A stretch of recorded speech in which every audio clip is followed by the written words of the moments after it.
BRS పరిపాలనలో BRS 10 ఏళ్ల అధికారంలో ఉంటే తెలంగాణ రాష్ట్రంలో 18 పంటలకు ఏమాత్రం వెనుక ముందు కాకుండా బ్రహ్మాండంగా సాగరాయకట్టంతా నీళ్ళిచ్చి పంటలు పండించినాం, బంగారు పంటలు పండించినాం.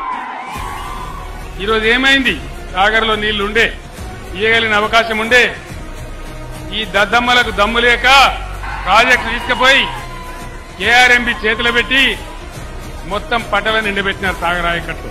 తెలంగాణ వచ్చిన తర్వాత పంటలు ఎండినాయంటే ఇదే మొదటిసారి. రైతు బంధులో దగా, రైతు బీమా ఉంటుందో ఊడుతుందో తెలియదు.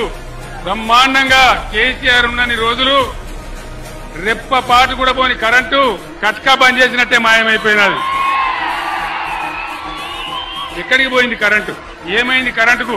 వీళ్ళు కొత్తగా గడ్డపారలు బట్టి తవ్వి పనిచేసే అవసరం లేకున్నా కేసీఆర్ 9 ఏళ్ల పాటిస్తున్న కరెంటును కూడా నడిపించలేని అసమర్థులు ఈ రోజు రాజ్యాన్ని వెళ్తా ఉన్నారు మన దగ్గర. దయచేసి మీరు